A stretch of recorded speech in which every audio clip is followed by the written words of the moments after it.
Welcome to this explainer. I'm really glad you're here because today, well, we're unpacking a text that is, frankly, gonna shake things up.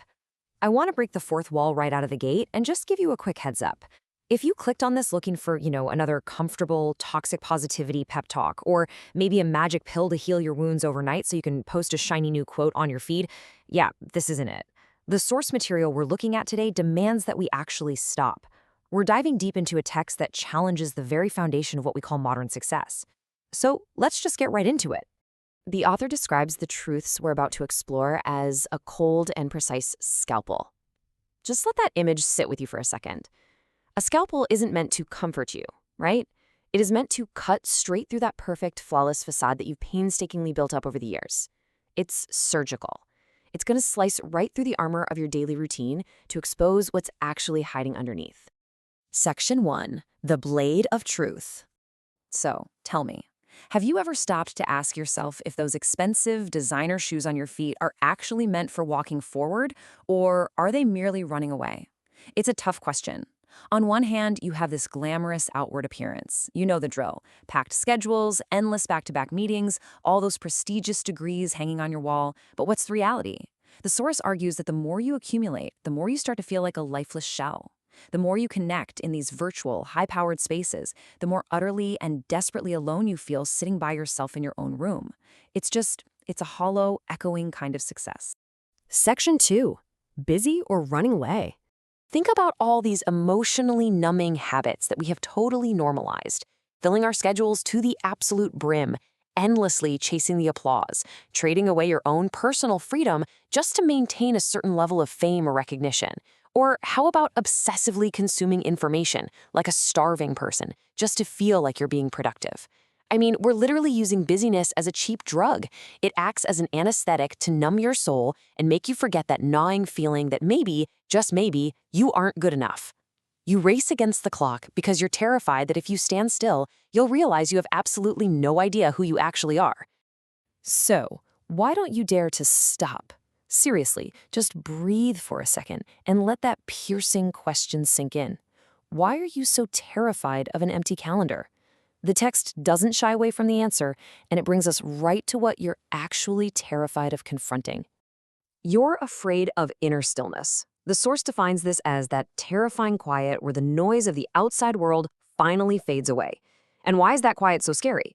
Because in that silence, successful individuals are forced to finally hear the screams of their deeply wounded inner child.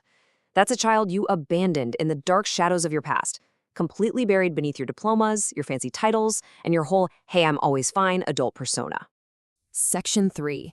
Emptiness amidst the glamour.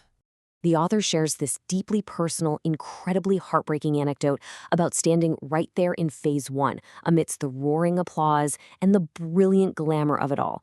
They really believed they could heal the whole world. But then, phase 2 hit. The realization that they couldn't even face their own pain. Behind the glamour, they were completely empty inside.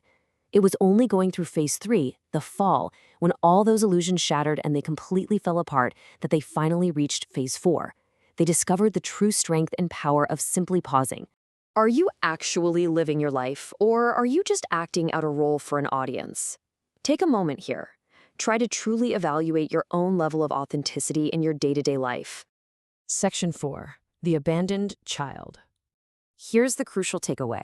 You are using your outward success to fill an endless black hole of insecurity. The source asks us to look really deeply at our pain. Is your current rushing around just a way to take revenge for the years you were looked down upon? Is it a way to prove to the people who abandoned you that you are, in fact, worthy of love? You pour all this validation and recognition into this black hole, but it's bottomless. The more you pour in, the more it demands from you. If tomorrow life strips away all you own, job, money, recognition, what are you but a lifeless shell? That is the stark honesty of the text right there. It completely exposes the intense fear of losing fame and status. If your entire identity is built on outward appearances, well, losing them means losing yourself completely. Section 5. The Power of Pausing. We've been so conditioned to fear giving up halfway. We automatically think stopping means quitting in defeat or becoming stagnant. But true stopping is pausing to heal. It means letting your wounds bleed clean until the infection is gone. It means intentionally pausing to let yourself actually feel the pain, to listen to the inner child's cries, to cry yourself, and to embrace extreme vulnerability. This isn't a weakness. Accepting this vulnerability is a deeply necessary part of truly growing up. Your inner child doesn't give a single thought to your bank account or your job title. The text makes this beautifully clear. The inner child doesn't need a successful parent. It just needs someone brave enough to sit down, take its tiny hand, and say, "I'm here. It's okay. From now on, we won't run anymore." It's about a healing embrace for that part of yourself rather than fleeing from it. Let's actually turn this into an interactive moment. I want to guide you through these simple, practical steps from the text so you can begin slowing down every single day. Ready? Step 1, sit down. Physically stop moving.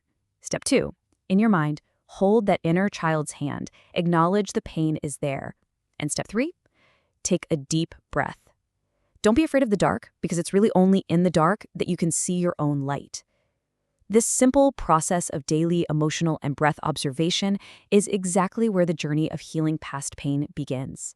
The real power of pausing lies in the fact that it strips away all your illusions and hands you back the truth.